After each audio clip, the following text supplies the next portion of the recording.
play.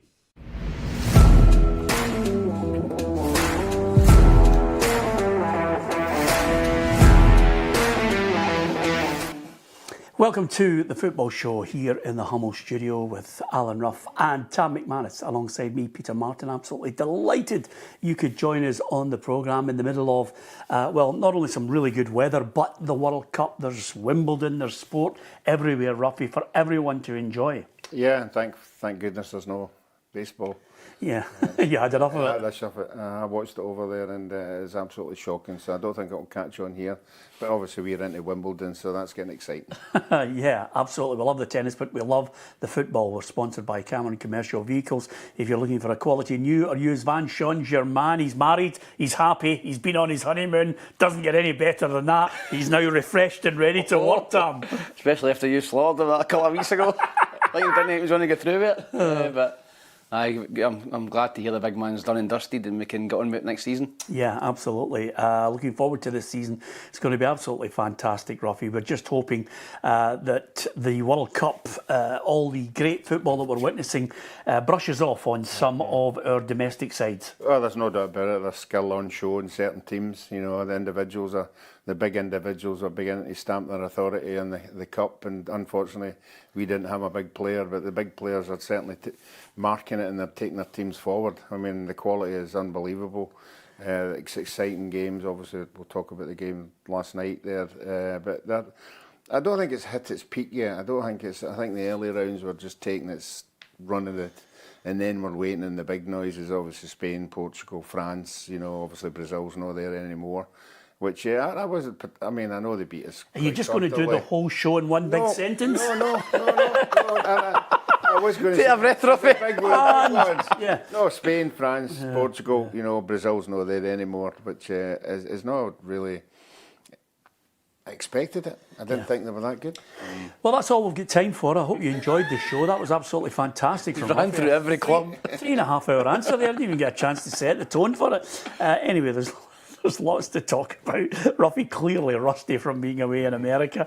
But let's deal with the here and now, because one of the main topics which has caused a fair bit of controversy is Folarin Balogun, free to play for the USA against Belgium. And you're thinking to yourself, well, what's all the fuss about? Well, the fuss is quite simply because Donald Trump and FIFA have had a conversation. The American network CBS obviously highlighted the fact that there was a call from Donald Trump to the FIFA president, Gianni Infantino, expressing his displeasure at the red card which ruled out their top goal scorer from the match against Belgium in the last 16. Now, the reason why this has caused so much consternation is because quite simply, they're doing something that's not part of the rules. There's only been one other red card rescinded. That was back in 1962, Garrincha.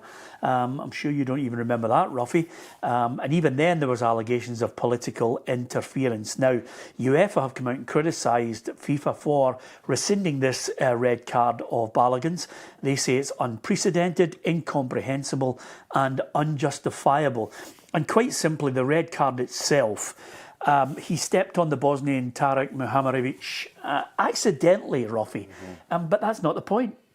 No, I thought at the time it was accidental. I thought if it had been here, you know, you can't appeal against it. I mean, we've seen all our teams appealing against sending offs and that kind of thing. But to happen at the World Cup, if there's a precedent there that you don't do it, and if it is the way you've just described it there, it's totally outrageous. No, you can't do it, because quite simply the only way you can do it, Tam, quite simply, is Article 27. That rule states the judicial body may decide to suspend in whole or in part the application of a disciplinary measure.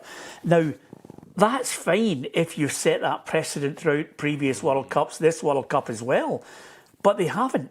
What's happened is the chain of events which involves a president calling the FIFA president to say that he's not happy about it, and the rule is wrong.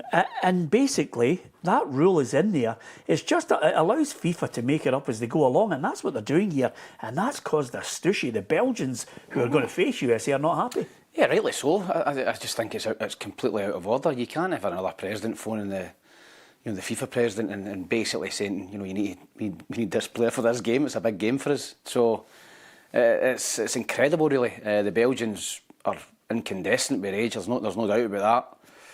They're talking about them pulling out of the World Cup. I don't think they're going to do that. No. But it would certainly make a big statement if they did. But it wouldn't be fair on the players. So I think there's a lot of people now rooting for Belgium, particularly in Europe, to put the USA out. Me personally, I wanted the USA to have a real good run in the tournament, but this has soured it a wee bit for me. I don't think it was a red card, but Ruffy's right. You can't just make up the rules as you go along. I think Ronaldo had something similar, but to allow him to play in the first 3 games of the World Cup and he gets sent off, was against Ireland he got sent off, and his suspension get. This is prior to the tournament. It just seems to be like guys like Ronaldo and Donald Trump just think they can do what they want. They can phone up people and get players back into the team and suspend bans. So it does leave a big sour taste in the mouth. It opens a can of worms for the rest of the tournament. Yeah, it does. England obviously would be watching their boy, who I thought really deserved to get sent off, but why not appeal? Why not get somebody to make a phone call? Well, McLaughlin says, absolute shambles. I hope Belgium scalp the USA later on tonight.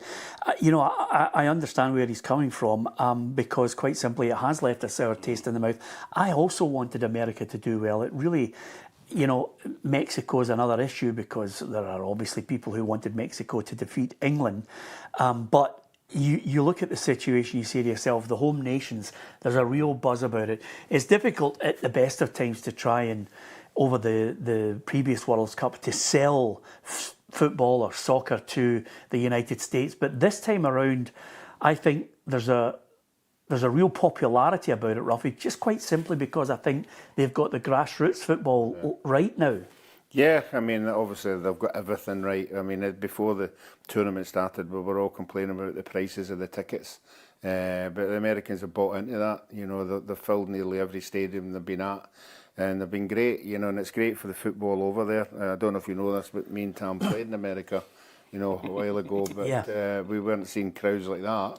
They'd maybe get 3,000, 4,000 at a game, but they've really bought into it. Now, it's a sport now in America that, as you said, if you go to any grassroots, they've got academies everywhere for young kids coming through, and they're getting the benefit of it. And I have to say that one of the most exciting teams to watch. The other thing about it as well, having, I didn't know the two of you had played in America. I found out obviously on one person's social media because they posted a photograph of themselves wearing an American strip while they were playing in America. By the way, did you see me? I was playing in America, quite young, and my hair's all the same colour, Ruffy. It wasn't you, by the way. I could have posted my MSL All-Star jersey, but I didn't want to go that far. Aye, you're going on to a new level now, McManus. You really are, but absolutely fantastic. Listen, there are other things which I think we have to, and lots of people are saying. And I think Anne says, it looks like you can just phone up now and get the rules changed. Well, it certainly looks that way, Anne. And a number of people, including David Bradley, says, Peter, the head of FIFA will be sacked after the World Cup. There will be calls for him to be sacked. It's going to get louder and louder. I'm not so sure he will get sacked from it. There's all sorts of things that I think...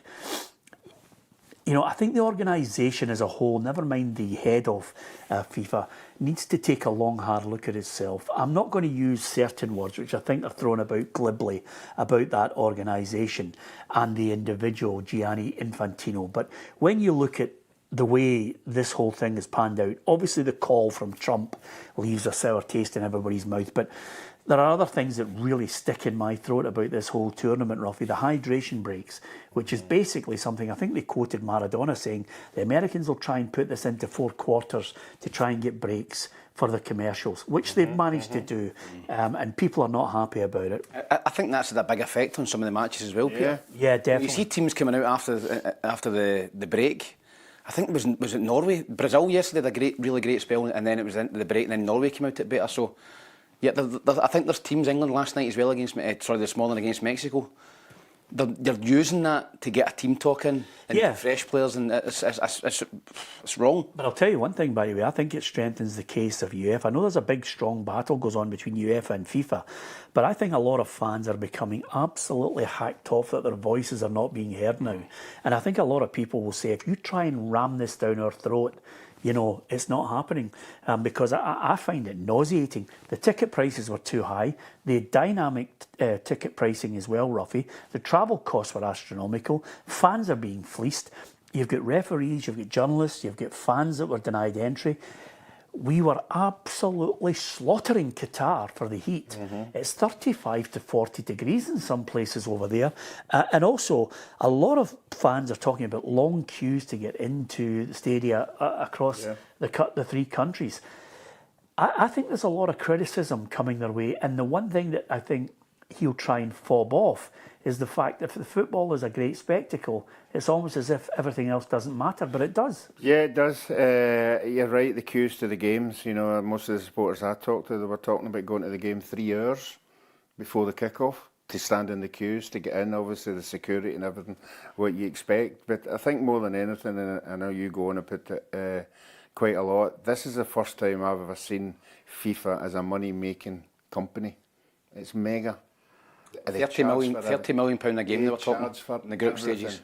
You cannot FIFA go anywhere without getting the merchandise, buying this, buying that. They must be worth billions of a company. Yeah, I think the fans, I think there has to be, after this World Cup, regardless of who wins it, I think there has to be some kind of reflection, inquiry, investigation, and then again, I think some people need to be called to account, Tam. I just think as a World Cup, especially with the way it's been commercialised beyond. I mean, it's all right saying it's in America. That's the nature of that, you know, the country. But I think it's taken it way beyond it. In fact, I would go as far as to say, Ruffy was talking about, you know, if we'd all gone over there and, you know, and I'm picking up the tab, we'd have been absolutely done in by it. But Ruffy was saying there he doesn't understand how fans can afford it. Well, I know how they can afford it. They're paying credit cards off for 2 years. Yeah, it's very, very expensive. And there's absolutely no doubt about that. Listen, the football's been great, but you know, you speak to people coming back, they've spent a fortune. You know, whether that's savings they've had, whether that's sticking in the credit card that they're going to be paying off in the next couple of years. They've just went, you know, we want to go, we're going. But yeah, I read something that FIFA were making £30 million per game in the group stages. So you look at all them into group games, and then you go into quarter-finals, semi-finals. You make £1 billion in this tournament alone. That's why you say, why should the ticket prices be that size? Surely you should be doing. Yeah, it's just greed. Yeah, it absolutely is. And of course, you know, there are other things that people, I think, should investigate with regards to the organisation and the individual, because I've got no time for Infantino. I didn't have any time for the previous incumbent at FIFA as well. But I think, you know, the common man is completely lost to the football at that level. As far as the games are concerned, I've enjoyed the games. You know, I've enjoyed a lot of games. I've been watching it religiously.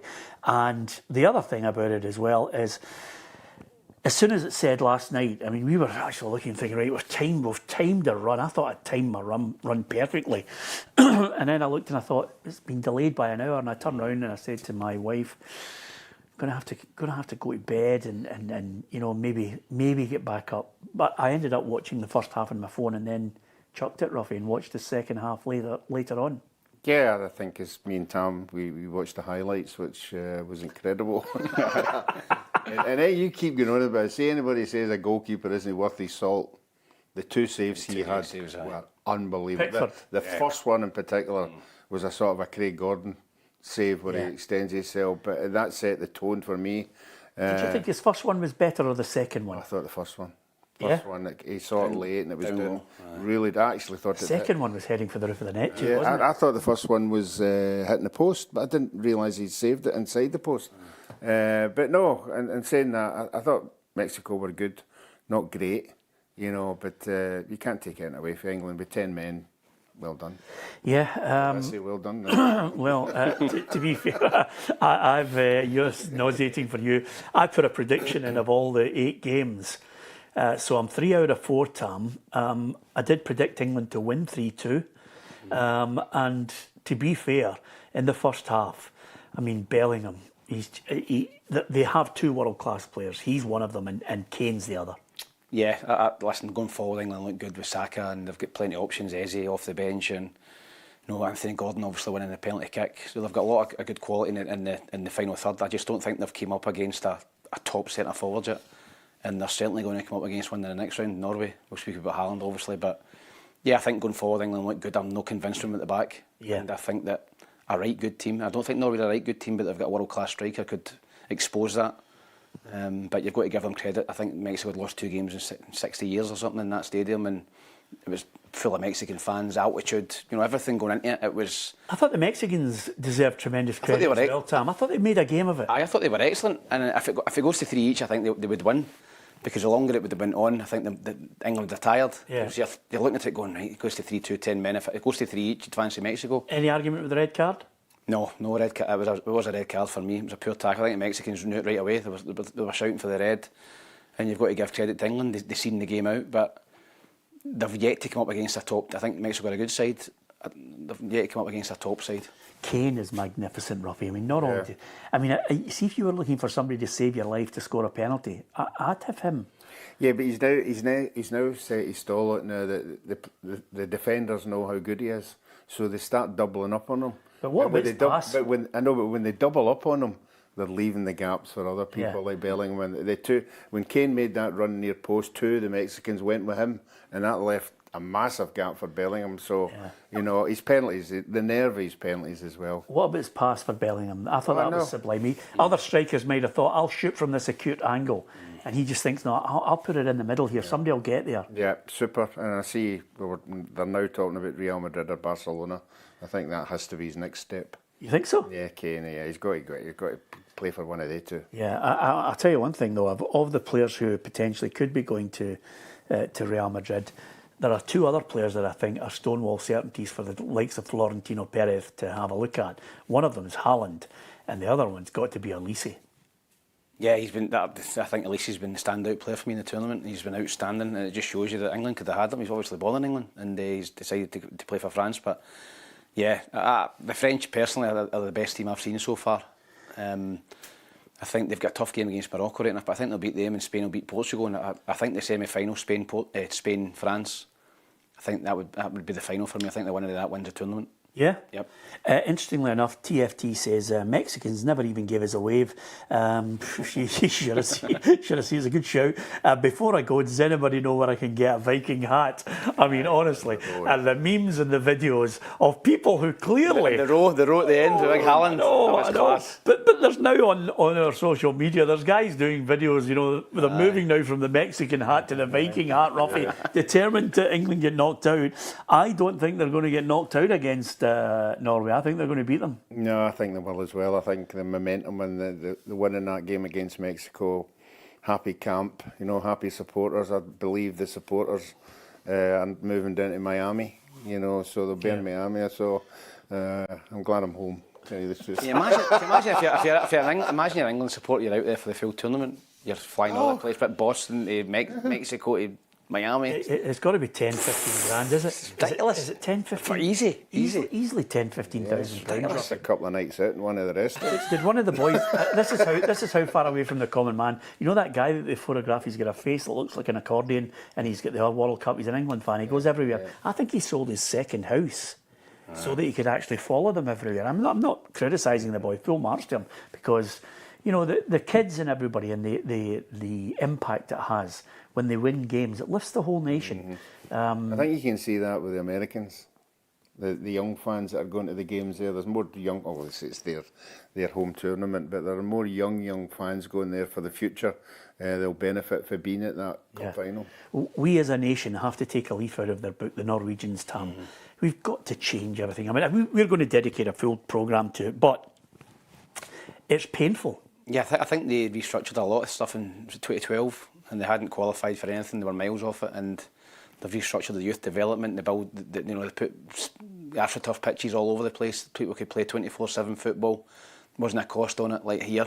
Gates shut up and dubbed up. The kids can't get in and play, or else you're priced out it.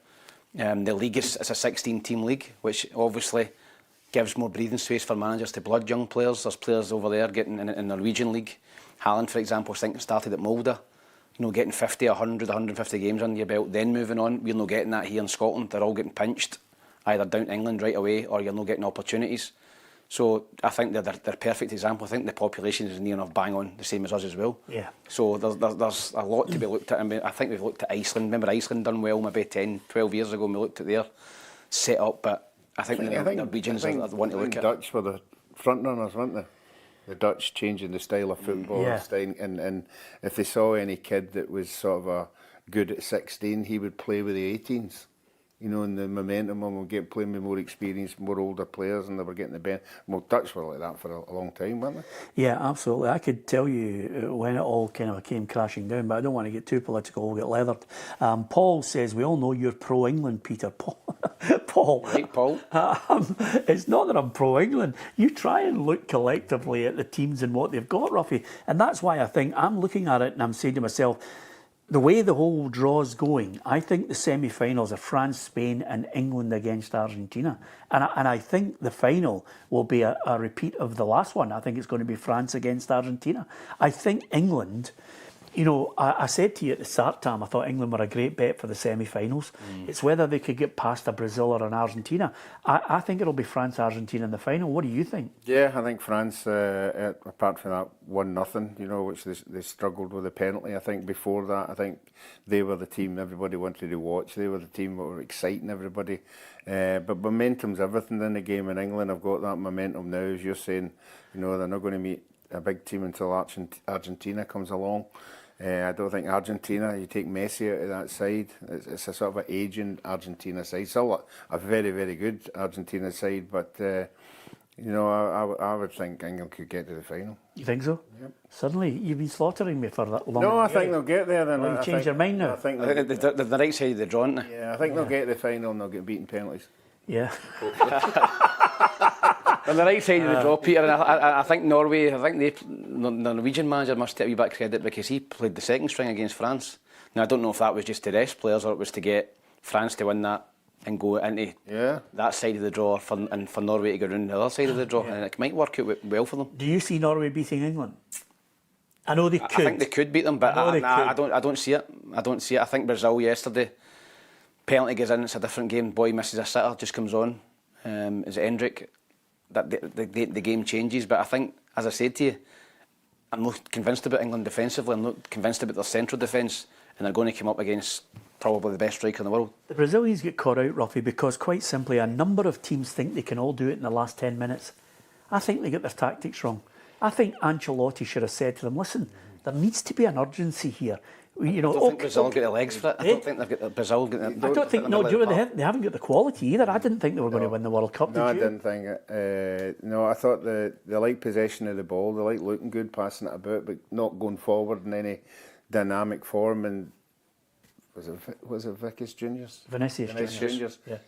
Honestly, I'd sit and watch. I watched them for 10, 15 minutes. Vinicius Juniors. I watched them for 10 minutes. The Scottish team would be here. See, if you were an old school manager, you'd be going to track back and pick somebody up, will you?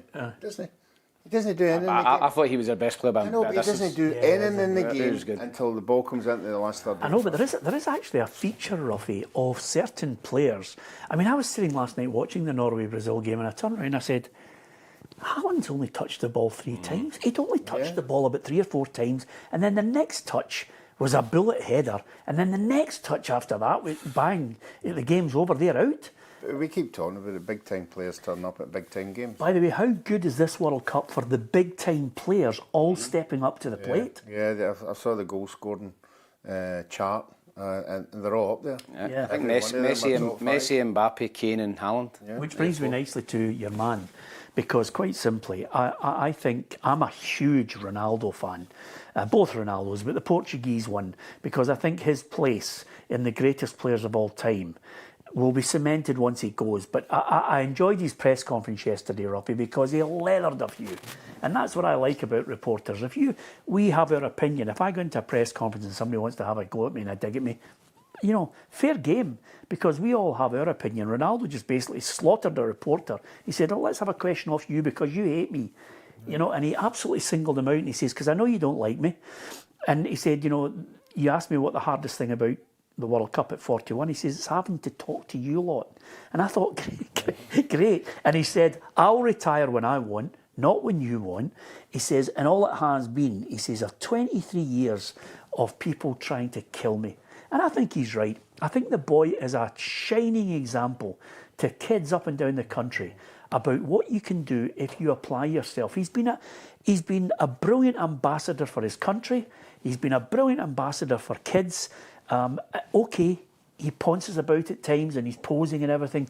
I think he's brilliant. I love him. Yeah, and a lot of players would wish that they his stature to go into a press conference and do exactly what he does. But obviously he's there, he's up there, you know. But you're right, I actually watched a movie, the Ronaldo video coming back in the plane, and everything you said there is, people don't get his life outside of football. He takes his kids to school. No, he goes out with his mates for a meal or that. He's a normal person who's thrown into an environment, obviously, with people and want to knock him down. Yeah. I don't know what it is about people. They don't want to see successful people falling on their backside.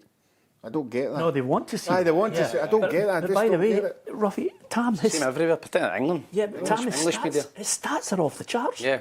He's one of the greatest footballers there's ever been. I think he's a phenomenal football player. I'm no convinced about him on the park as being a team player.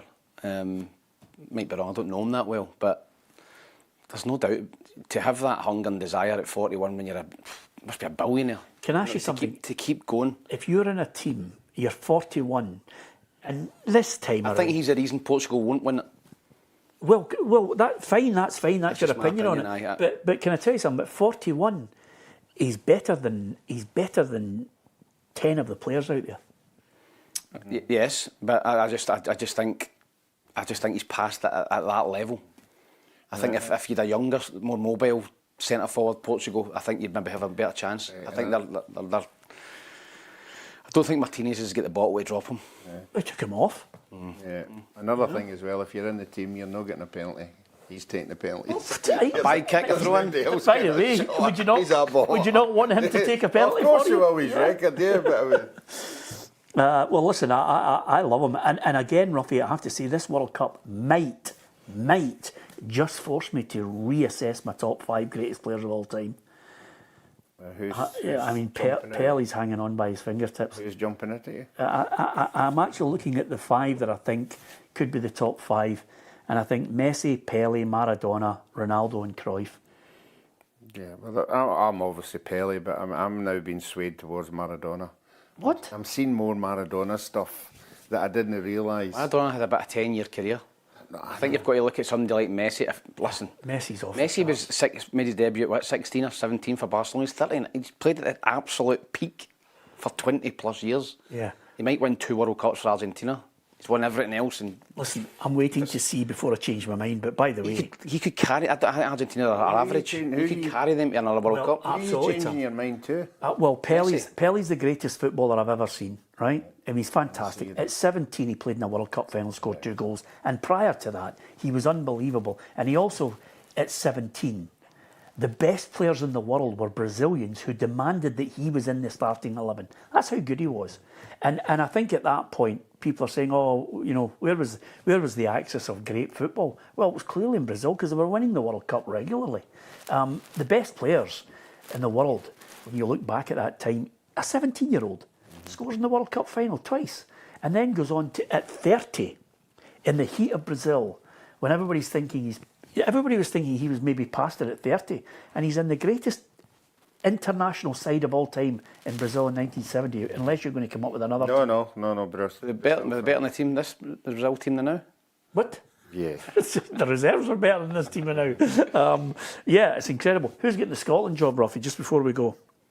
I'm glad that Big Ange never got it after we laughed at out of court. We were laughed at out of court. Don't be so silly. And David Moyes, that's another one. I mean, honestly, some of the back pages and some of the people who actually just bleat out the biggest lot of trollop, Ruffy. I think we don't know which way they're going to go.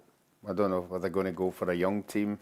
Are they going to go for somebody experienced, somebody within? Bobby Wilmston, I see through his name in a hat. Yes, Bobby Gaffer, Coisty in, Tomo in, Bruni in. Yeah. I can't wait for can't wait for your quote on the show if we got it. You'd have to slaughter him. Oh, Bobby. I love Bobby. And I tell you what, he's coming over, isn't he? He's got a book coming out, Bobby, so he's coming to be over on the show shortly. We're looking forward to him coming on. Who's getting it? He's getting a national experience as well with Kenya and Uganda. Yeah, absolutely.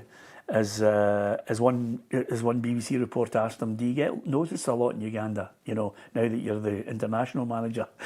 To which Bobby replied to him, I'm the only white person walking about in Uganda. Of course I get noticed. Kenny Clark tells a good joke about Bobby when he says about he's now working in Uganda. I've always wondered what the Ugandans made of Bobby Williamson. Hopefully soup. Sorry about that, Bobby. You're a bad person. Anyway, thanks to so many people who've got their own thoughts on great players. One that says, I like Pele and escape to victory. Yeah. And this one from Paradise says, Messi is the greatest ever. Fact. Listen, it's... If he wins in a World Cup, there's no debate. There's no debate if he wins in a World Cup at 39. There can't be a debate. Here's a good one. Yeah, well, this is where I'm swaying, Tam. TFT says, Pele never played on the pitches that we have now. He never had the protection from the referees. The ball was heavier. And he get battered more than a few. And he did, because there was no protection. World Cup was the World Cup in England, he just gets every game. They just kicked him out of the tournament. That's right. Yeah, so Scotland manager, any bets? I can't think of a name, by the way. I can't think of anything. Yeah. That's why I'm saying in-house. I don't know what coaches we've got. Maybe Tam will know, the SFA. No, well, listen... Is he under 21 or the under 18? Or the Scott Gemmell, is it? No, well, listen, I think that Stephen Naismith obviously is an interim charge. He's got an opportunity to stake a claims at the Nations League starts in September. And listen, I know people go right, but if he gets a couple of results, I love Stephen, but no, I know it's not happening. Listen, just before we go, domestically, we're going to talk about it in detail next week, and then obviously Tam's going to have a wee break. But and rightly so, he's worked hard, Ruffy. He's grafted. I've been here whilst you've been gallivanting. Exactly, you've been doing well, Tam. The other thing I was going to say to you... gallivanting in Liverpool, but there was no programme on, it was fine. By the way, the other thing I was going to say to you, Ruffy, which hopefully you're going to tune in this week, Hugh and myself have been in the car. We've been on the Legends tour, going around all the statues and the monuments. It's been absolutely brilliant. Yeah, I can imagine every statue you go to, Hugh will have a memorable story to tell about every statue. It's brilliant. Worth listening to. I mean, it really is good. If you get a chance, we've been to Bill Shankly down in Glenbuck. We caught up with, we were down in Saltcoats for Bobby Lennox. And all I'm going to tell you this time is this week we've got a few great legends for Rangers and Celtic, and we were even up in the northeast.